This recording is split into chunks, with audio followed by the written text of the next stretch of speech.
Hello friends, welcome back on pharma capsule friends अब हम इस वीडियो में शुरू करने जा रहे हैं फार्मेसी प्रैक्टिस जो हमारा सब्जेक्ट चल रहा था उसकी unit number 3। Friends unit 1 unit 2 हम पहले कवर कर चुके हैं और साथ में अब हम यूनिट 3 कवर करने जा रहे हैं। फ्रेंड्स यूनिट 3 के अंदर फ्रेंड्स हम टोटल देखें तो 1 2 3 4 5 चैप्टर है फ्रेंड्स, और ये पांचों चैप्टर फ्रेंड्स इजी है, आप इजीली इनको समझ जाएंगे शॉर्ट नोट्स ही, जिससे कि आपके आने वाले एग्जाम्स अच्छे हो जाएंगे। तो फ्रेंड्स आइए शुरू करते हैं हम अपने फार्मेसी प्रैक्टिस के यूनिट 3 के नोट्स। तो फ्रेंड्स ये रहे पूरे नोट्स आपके। इसमें फ्रेंड्स मैंने आपको यूनिट 1 और 2 जो है आपको डिटेल में कवर करा दी है प्रॉपर तरीके से रिवीजन के शॉर्ट वीडियो में, और अब यूनिट 3 हम शुरू करने जा रहे हैं।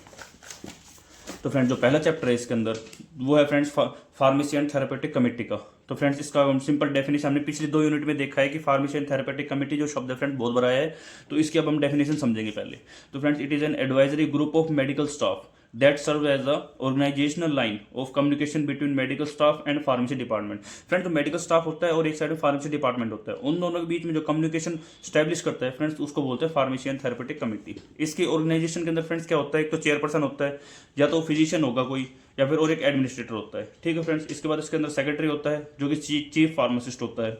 इसके बाद इसके मेंबर्स होते हैं, मेंबर्स के अंदर फ्रेंड्स जो भी हॉस्पिटल में सब आते हैं, कौन कौन, फिजिशियन, फार्मासिस्ट, नर्स और स्पेशलिस्ट। इसके बाद फ्रेंड्स अगर हम देखें जो फार्मेसी एंड थेरेपेटिक कमेटी है उसके फंक्शन क्या क्या है friends, formulary of drug advisory करना, पॉलिसी डेवलपमेंट करना हॉस्पिटल के अंदर, एडवर्ड ड्रग मॉनिटरिंग करना, एडवर्ड ड्रग की जो रिएक्शन होती है उसकी मॉनिटरिंग करना, ड्रग इवेल्युएशन करना, क्वालिटी एश्योरेंस करना। ये सब फ्रेंड्स पीएनटी कमेटी के वर्क हैं। फ्रेंड्स पेपर के अंदर ये पीएनटी कमेटी नाम से भी आ जाता है कई बार। इसके बाद फ्रेंड्स अगर हम इंपॉर्टेंस देखें इस जो कमेटी इसकी इंपॉर्टेंस क्या है friends, safe use of drug के ऊपर ध्यान देती है, साथ में कंट्रोल ड्रग कॉस्ट करती है, को जो ड्रग की कॉस्ट होती है उसको कंट्रोल करती है, एनहांस करती है उसके आउटकम को, और रिड्यूस करती है एरर को। इसके बाद फ्रेंड्स इसकी जो हमारी पीएनटी कमेटी ये पॉलिसीज वगैरह बनाती है हॉस्पिटल में, क्या करती है friends, develop to avoid misunderstanding between staff. जो हमारा इधर हमने पढ़ा था जो मेडिकल स्टाफ और फार्मेसी डिपार्टमेंट है इनके बीच में कोई मिसअंडरस्टैंडिंग ना हो उसके लिए हमारे पास जो पीएनटी कमेटी है वो कुछ पॉलिसीज वगैरह बनाती है। अब फ्रेंड्स कैसे वो जो बेस्ड होती है ड्रग इनटू फॉर्मुलरी के ऊपर, जो कॉस्ट इफेक्टिवनेस देखती है और साथ में सेफ्टी डाटा को इवेल्युएट करती है। इसके बाद friends in patient and out patient policies के ऊपर ध्यान देती है, जिसके अंदर मॉनिटर प्रिस्क्राइबिंग जो हमारा जो प्रिस्क्रिप्शन होता है उसको मॉनिटर करती है कि वो सही है नहीं है, मॉनिटर प्रिस्क्राइबिंग पैटर्न्स के ऊपर। ठीक है फ्रेंड्स, इसके बाद हमारा जेनेरिक प्रिस्क्रिप्शन को देखती है। उसके बाद हमारा जो ट्रीटमेंट गाइडलाइन होती है उसके बारे में देखते हैं कि पेशेंट को ट्रीटमेंट किस हिसाब से दिया जा रहा है। इसके बाद फ्रेंड्स हमारा जो आगे आता है इमरजेंसी ड्रग लिस्ट को बनाती है। जो भी ड्रग लिस्ट इमरजेंसी में होती है फ्रेंड्स वो हॉस्पिटल में हमेशा प्रेजेंट होनी चाहिए कभी भी इमरजेंसी कंडीशन के लिए। इसके बाद आता है friends auto stop drug policies. कोई भी अगर ड्रग है एडवर्स ड्रग रिएक्शन दे रही है तो उसको ऑटो स्टॉप पॉलिसी के तहत उसको रोकना भी हमारा पीएनटी कमेटी का काम है। तो फ्रेंड्स ये था पहला चैप्टर। अब हम दूसरे चैप्टर पर चलते हैं। सेकंड चैप्टर है फ्रेंड्स ड्रग इन्फॉर्मेशन सर्विस। इसके नाम से पता लग रहा है जो ड्रग की इन्फॉर्मेशन प्रोवाइड करती है उसको बोलते हैं drug information service. Information provided by the pharmacist to patient for effective use of drug. Friends definition simple है इसकी, जो हमारा फार्मासिस्ट होता है वो पेशेंट को ड्रग की इन्फॉर्मेशन प्रोवाइड करता है। फ्रेंड्स ये इसकी सिंपल डेफिनेशन। इसके जो ऑब्जेक्टिव होता है प्रॉपर यूज के ऊपर ध्यान देना, क्लिनिकल डिसीजन मेकिंग के ऊपर ध्यान देना, एजुकेट एंड रिसर्च के ऊपर ध्यान देना। इसके बाद friend drug and poison information centre जो हमारा डीपीआईसी होता है फ्रेंड्स, इसके अंदर क्या क्या होता है, ये प्रोवाइड करता है एक्यूरेट इन्फॉर्मेशन को। और जो इसके स्टाफ होते हैं फ्रेंड्स फार्मासिस्ट, टॉक्सोलॉजिस्ट और मेडिकल ऑफिसर होते हैं इसके अंदर। इसके फ्रेंड्स जो यूजर्स होते हैं वो फिजिशियन, नर्स, फार्मासिस्ट और पेशेंट और पब्लिक होती है फ्रेंड्स। अब इसके जो पॉइजन इन्फॉर्मेशन है तो वो क्या क्या इंक्लूड करती है फ्रेंड्स, जो नेचर ऑफ पॉइजन यानी जो पॉइजन वो किस तरह का है, उसका एंटीडोट क्या है, उसका मैनेजमेंट क्या है, इन सब की इन्फॉर्मेशन फ्रेंड्स डीपीआईसी कमेटी कैरी करती है। इसके बाद friends storage and retrieval of information. Friends retrieval का होता है कि हम किसी इन्फॉर्मेशन को स्टोर करके वापस कैसे लेते हैं, तो उसका वो होता है फ्रेंड्स रिट्राइवल। तो स्टोरेज का मतलब सिंपल बात है हम डाटा को स्टोर कैसे करते हैं और फिर वो जब वापस चाहिए तो फ्रेंड्स उसको बोलते हैं रिट्राइवल। तो इसके अंदर यूज ऑफ डिजिटल लाइब्रेरी, यानी कि हम या तो अपने गूगल की मदद से या किसी डिजिटल लाइब्रेरी के अंदर इन्फॉर्मेशन सेव करते हैं और वहीं से वापस ले लेते हैं, तो उसको बोलते हैं यूज ऑफ डिजिटल लाइब्रेरी। अब information stored as friends report के बेस में या इंटरेक्शन के बेस में या एडवर्ड ड्रग रिएक्शन के बेस में, इस तरह से हम बहुत सारी इन्फॉर्मेशन को स्टोर करते हैं। और अगर उस रिट्राइवल देखें यानी कि वापस लेना, तो फ्रेंड्स हम सर्च के माध्यम से या इंडेक्स सर्च वगैरह से हम या फिर बुक्स के माध्यम से बहुत सारे तरीके से हम इन्फॉर्मेशन को वापस भी ले लेते हैं। अब इसके बाद देखते हैं फ्रेंड्स हम importance of drug information services. Friend drug information service है उसकी इंपॉर्टेंस क्या क्या है, रिड्यूस करती है मेडिकेशन, जो हमारे मेडिसिन होते हैं उसके एरर के अंदर वो कोई एरर होता है उसको रिड्यूस करती है, इंप्रूव करती है केयर को, एनहांस करती है आउटकम को और सपोर्ट्स करती है। फ्रेंड, जो हमारी ड्रग एंड इन्फॉर्मेशन सर्विस है वो बहुत सारे काम करती है। जैसे मेनली हमारा जो आउटकम्स होते हैं उसको एनहांस करना, यानी कि जो भी ड्रग का कंप्लीट यूज़ है हॉस्पिटल के अंदर, प्रॉपर ट्रीटमेंट हो, अच्छी तरह यूज़ हो, उसके आउटकम अच्छे आए, उसके एडवर्स इफेक्ट कम हो, उन सभी ध्यान देती है। तो फ्रेंड्स ये था चैप्टर 2। अब हम शॉर्ट्स में रिवाइज करते हैं चैप्टर 3 को। फ्रेंड चैप्टर 3 है simple patient counselling. Friend patient counselling का मतलब होता है जो हम डॉक्टर से जाके मिलते हैं, कोई दवाई लेते हैं और वापस घर आ जाते हैं, उसको बोलते हैं फ्रेंड्स पेशेंट काउंसलिंग। इसका फ्रेंड सिंपल डेफिनेशन है the process of providing medicine info to patient. जब मेडिसिन की जो इन्फॉर्मेशन होती है वो पेशेंट्स को प्रोवाइड करना ओपीडी के थ्रू, उसको बोलते हैं फ्रेंड्स पेशेंट काउंसलिंग। इसके अंदर फ्रेंड्स स्टेप्स होते हैं। Steps involve in patient counselling में क्या क्या है? Introduction and report, purpose and patient history, यानी कि किस पर्पज से पेशेंट गए हैं, अलग अलग डिजीज की इन्फॉर्मेशन लेकर प्रोवाइड करते हैं इन्फॉर्मेशन ऑफ ड्रग्स को, और क्लैरिफाई करते हैं पेशेंट के डाउट को कि जो भी उसके अंदर डिजीज है वो किस टाइप की है, कितने टाइम की है, कैसे क्योर होगी, क्या उसका एडवर्स इफेक्ट है, क्या उसका ट्रीटमेंट है, इन सबको फ्रेंड्स प्रोवाइड करती है। इसके बाद फ्रेंड्स देखते हैं special cases require pharmacist. Friends हर डिजीज होते हैं वो डॉक्टर क्योर नहीं कर सकता, किसी के अंदर जो स्पेशल केसेस होते हैं उसके अंदर हमको फार्मासिस्ट की अलग से नीड होती है। वो कौन कौन सी है? या तो क्रॉनिक इलनेस हो, या पेडियाट्रिक पेशेंट हो, या प्रेग्नेंट या लैक्टेटिंग वुमेन्स हो, उसके अंदर भी हमको बहुत ध्यान देना पड़ता है कि किस टाइप की ड्रग्स हमको देनी है। उसके बाद साइकेट्रिक पेशेंट हो, या HIV या एड्स की जो प्रॉब्लम होती है फ्रेंड्स उसके अंदर हमको ध्यान देना पड़ता है, और एक ट्यूबरक्लोसिस। तो ये फ्रेंड्स हमारा चैप्टर 3 था जिसका नाम था पेशेंट काउंसलिंग। अब फ्रेंड्स हमारा चैप्टर 4 है education and training programme in hospital, यानी कि हॉस्पिटल के अंदर एजुकेशन एंड ट्रेनिंग किस टाइप से मैनेज की जाती है। तो फ्रेंड्स इसके अंदर सिंपल पहला टॉपिक है role of pharmacist in education and training. Friends ये जनरल आप याद कर सकते हैं कि फार्मासिस्ट का रोल क्या होता है एजुकेशन एंड ट्रेनिंग प्रोग्राम के अंदर। फिर ट्रेन करता है हेल्थ केयर स्टाफ को, एजुकेट करता है पेशेंट को, स्टैंडर्ड ट्रीटमेंट को ध्यान देता है, गाइडलाइन को देखता है, प्रोटोकॉल को देखता है कि फॉलो, प्रोटोकॉल भी सिंपल याद कर सकते हैं कि सिंपल टाइप के जो भी रूल्स होते हैं हॉस्पिटल में उनको देखता है कि वो फॉलो किए जा रहे हैं या नहीं। इसके बाद प्रमोटिंग करता है रेशनल ड्रग यूज के ऊपर।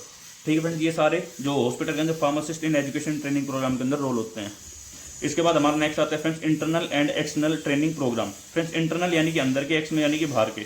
अब फ्रेंड्स इसके अंदर क्या क्या रोल होता है? कंडक्ट विद इन हॉस्पिटल, जो मैं बता रहा था आपको, इंटरनल यानी कि अंदर के, ये हॉस्पिटल के अंदर किए जाते हैं। इन सर्विस ट्रेनिंग बोलते हैं। Use of tools for practice, यानी कि जो नए नए डॉक्टर होते हैं या फ्रेशर होते हैं उनको प्रैक्टिस के लिए टूल्स वगैरह की सब कुछ एजुकेशन यहीं पे दी जाती है। अब एक्सटर्नल देखते हैं फ्रेंड्स, एक्सटर्नल में क्या होता है? कंडक्ट आउटसाइड हॉस्पिटल, यानी कि कॉन्फ्रेंस के थ्रू, सेमिनार के थ्रू, वेबिनार के थ्रू, सर्टिफिकेशन कोर्स के थ्रू, इन सब के थ्रू नॉलेज देना एक्सटर्नल नॉलेज कहलाता है। इसके बाद फ्रेंड्स हमारा जो आता है वो होता है service to nursing homes and clinic. Friends इसके अंदर सिंपल बात है सप्लाइंग मेडिसिन, पेशेंट काउंसलिंग करना, ट्रेनिंग नर्सिंग स्टाफ, या प्रोवाइडिंग इमरजेंसी ड्रग्स। फ्रेंड्स ये सब आते हैं हमारा service to nursing homes and clinic के ऊपर, क्लिनिक के अंदर। इसके अंदर फ्रेंड्स सिंपल पॉइंट है, आप इनको डिफाइन अपने हिसाब से कर सकते हैं। मैंने अभी रिवीजन के लिए आपको बताएं, इन सब पॉइंट्स को आप अपने हिसाब से एक्सप्लेन कर सकते हैं, ईजी पॉइंट है। इसके बाद फ्रेंड्स आप देखते हैं code of ethics for community pharmacy. इसके अंदर फ्रेंड्स क्या आता है? Maintain dignity, honesty, integrity. Friends community pharmacy के अंदर हमको डिग्निटी, ऑनेस्टी, इंटीग्रिटी देखनी पड़ती है। उसके साथ साथ हम पेशेंट केयर भी देखनी पड़ती है। प्रमोट करते हैं रेशनल ड्रग को, कीप करते हैं नॉलेज अप टू डेट, यानी जो हमारी नॉलेज है नई नई ड्रग्स के बारे में, एडवर्स रिएक्शन के बारे में, नई डिजीज के बारे में, उस सब की हमको नॉलेज अप टू डेट रखनी पड़ती है। इसके बाद आता है friends role of pharmacist in, कहाँ पर? इंटर डिपार्टमेंटल कम्युनिकेशन या फिर कम्युनिटी हेल्थ सर्विस के अंदर। फ्रेंड्स रोल ऑफ फार्मासिस्ट इनके अंदर दो होते हैं। पहले इंटर डिपार्टमेंट कम्युनिकेशन के अंदर देखें तो act as bridge between pharmacy and nursing. Friend pharmacy और नर्सिंग स्टाफ के बीच में ब्रिज का काम करते हैं, उनको प्रोवाइड करते हैं ड्रग्स की इन्फॉर्मेशन, और ensure timely drug delivery, ward round करते हैं, और मेंटेन करते हैं ड्रग शॉर्टेज को, प्रोवाइड करते हैं ड्रग इन्फॉर्मेशन को। और कम्युनिटी हेल्थ सर्विस के अंदर फ्रेंड्स क्या होते हैं? कोई भी नई डिजीज आ रही है तो उसकी अवेयरनेस प्रोग्राम को प्रमोट करते हैं, डिस्ट्रीब्यूट करते हैं एजुकेशनल पोस्टर को, सपोर्ट करते हैं गवर्नमेंट को। जैसे फ्रेंड्स कोविड-19 में आपने देखा था कि गवर्नमेंट को बहुत सारे फार्मासिस्ट ने, यानी कि जितना भी मेडिकल फील्ड के जो भी स्टाफ थे उन सब ने गवर्नमेंट को बहुत ज़्यादा सपोर्ट किया था, जिससे हम कोविड से लड़ पाए हैं। इसके बाद friends engage in schools and rural health education. तो फ्रेंड्स ये सब होते हैं जो अपने रूरल स्कूल और एजुकेशन डिपार्टमेंट होते हैं उसके अंदर फ्रेंड्स जो हमारे कम्युनिटी हेल्थ सर्विस के अंदर फार्मासिस्ट का रोल होता है। इसके बाद फ्रेंड्स हमारा जो लास्ट चैप्टर है इस यूनिट का, उसका नाम है prescribed medication order and communication skill. तो फ्रेंड्स प्रिस्क्राइब्ड मेडिकेशन ऑर्डर, इसकी सिंपल डेफिनेशन है friends written direction provide by practitioner for a specific medicine to be used by individual and given by pharmacy. Friends आपने simple definition आप समझ में आएगी। जो हमारा फार्मासिस्ट होता है वो प्रोवाइड करता है, जो प्रैक्टिशनर होता है वो प्रोवाइड करता है जो हमारी स्पेसिफिक मेडिसिन होती है उसकी इन्फॉर्मेशन को किसी इंडिविजुअल को, ताकि वो प्रॉपर तरीके से ले सके। और जो प्रिस्क्रिप्शन होता है उसको लेकर जाता है फिर वो हमारे जो फार्मेसी होता है कम्युनिटी फार्मेसी उसके पास, और उसके बाद जो प्रिस्क्रिप्शन को रीड करके हमारा फार्मासिस्ट उस ड्रग को देता है पेशेंट को। इसके बाद फ्रेंड्स कम्युनिकेशन स्किल क्या होता है? फ्रेंड्स ये सिंपल डेफिनेशन आप लिख सकते हैं, act of transferring information from one person to another person. दो पर्सन के बीच में किस तरह से आप इन्फॉर्मेशन को ट्रांसफर करते हैं, उसी को बोलते हैं फ्रेंड्स कम्युनिकेशन स्किल। इसी टॉपिक को फ्रेंड्स हमने फर्स्ट या सेकंड सेमेस्टर में हमारा सब्जेक्ट है कम्युनिकेशन स्किल के नाम से, वहाँ पे हमने पढ़ा हुआ है। इसके बाद फ्रेंड्स जो हमारी ये प्रिस्क्रिप्शन ऑर्डर मेडिकेशन होता है, ये क्या क्या कंटेन करता है? फ्रेंड्स पेशेंट का name, medicine, dose, time, route, date, RMP name यानी कि जो हमारा डॉक्टर उसका नेम और सिग्नेचर एक्सेट्रा, ये सब इन्फॉर्मेशन फ्रेंड्स जो प्रेस्क्राइब मेडिकेशन ऑर्डर होता है इसके अंदर होती है। इसके बाद फ्रेंड्स हम देखते हैं इंटरप्रिटेशन ऑफ मेडिकेशन ऑर्डर। इसके अंदर फ्रेंड्स क्या होता है, कंप्लीट मेडिकेशन कैसे लेनी है, कितनी लेनी है, कब लेनी है, वो सब डिटेल होती है। जैसे हाउ टू टेक मेडिसिन यानी कि बिट यानी कि यानी कि दिन की 2 बार, क्यों यानी कि एवरी डे, और व्हेन टू टेक मेडिसिन यानी AC। फ्रेंड्स ये शॉर्ट फॉर्म होती है, ये यूज़ करते हैं डॉक्टर अपनी लैंग्वेज है जो कि फार्मासिस्ट को अंडरस्टैंड करनी पड़ती है। यानी कि AC का मतलब होता है बिफोर मील, और how much to take, cap यानी कि कैप्सूल, और इसके बाद TSP यानी कि फ्रेंड्स टेबल स्पून, और साथ में हाउ टू यूज टॉप यानी कि टॉपिकल यानी फ्रेंड्स स्किन के ऊपर से। तो फ्रेंड्स ये शॉर्ट लैंग्वेज है, ये आपको मैंने कुछ ही एग्जांपल यहाँ पर लिखे हैं जो कि अगर एग्जाम में 5 नंबर का आता है तो आप इनको एक्सप्लेन कर सकते हैं। इसके बाद फ्रेंड्स लीगल रिक्वायरमेंट क्या होती है? जो प्रिस्क्राइब्ड मेडिकेशन ऑर्डर है इसकी लीगल रिक्वायरमेंट के बारे में बात करते हैं। इसके अंदर फ्रेंड डॉक्टर का नेम होता है, सिग्नेचर होते हैं, स्टैंप होता है, जो मेडिसिन उसका नेम होता है, उसकी डोज होती है, उसकी डायरेक्शन होती है यानी कैसे लेनी है, उसको उसकी डेट एक्सेट्रा सब प्रोवाइड की जाती है। इसके बाद फ्रेंड जो कम्युनिकेशन स्किल है इसके अंदर क्या क्या देखना पड़ता है हमको, in professional and respectful manner. जो हम यानी कम्युनिकेशन या हम इन्फॉर्मेशन प्रोवाइड करते हैं पेशेंट को, वो एक रिस्पेक्टफुल मैनर में होनी चाहिए, और उसके अंदर प्रॉपर जो हमारी इन्फॉर्मेशन है वो बिल्कुल ऑथेंटिक होनी चाहिए और बेस्ड ऑन एविडेंस होनी चाहिए फ्रेंड्स। इसके बाद हमारा जो रहता है कम्युनिकेशन विद प्रिस्क्राइबर। अगर यदि हमको कोई डोज के बारे में डाउट है तो प्रिस्क्राइबर से हम उसको क्लैरिफाई कर सकते हैं। इसके अंदर क्या करते हैं, क्लैरिफाई करते हैं डाउट को प्रिस्क्राइबर से, रिपोर्ट ड्रग इंटरेक्शन या प्रोवाइड अल्टरनेटिव ड्रग इन्फॉर्मेशन, कोई उसकी अल्टरनेटिव ड्रग है तो उसकी इन्फॉर्मेशन प्रोवाइड करते हैं, या यूज़ करते हैं एविडेंस इन्फॉर्मेशन को। अब कम्युनिकेशन विद पेशेंट, पेशेंट के साथ हमारा क्या रोल होता है इसके अंदर? तो फ्रेंड्स यूज सिंपल लैंग्वेज। आपको पेशेंट को अगर किसी दवाई के बारे में समझाना है तो आपको बिल्कुल सिंपल लैंग्वेज यूज़ करनी पड़ेगी। आप फार्मेसी लैंग्वेज या फिर मेडिकल लैंग्वेज यूज़ नहीं कर सकते। Maintain eye contact, proper eye contact करके बताना पड़ेगा। एजुकेट करना है पेशेंट को, और कॉन्फिडेंशियली बताना है आपको। डोज शेड्यूल प्रोवाइड करना है, कब डोज लेनी है, कितनी डोज लेनी है, क्या अमाउंट लेना है, कैसे लेनी है, वो सब रूट आप बताएंगे।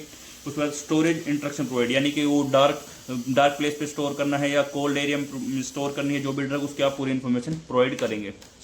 तो फ्रेंड्स ये थी हमारी यूनिट 3। इसके बाद हम यूनिट 4 और 5 भी कवर करेंगे जल्द ही। और तो फ्रेंड्स आप इस चैनल को सब्सक्राइब करें। चैनल का नेम आपको पता ही है, फार्मेसी कैप्सूल, और इसी टाइप की आने वाली सभी शॉर्ट वीडियो और अपडेट के लिए आप चैनल को सब्सक्राइब जरूर करें, लाइक करें, शेयर करें, सब्सक्राइब करें। Thank you to connected with us pharma capsule.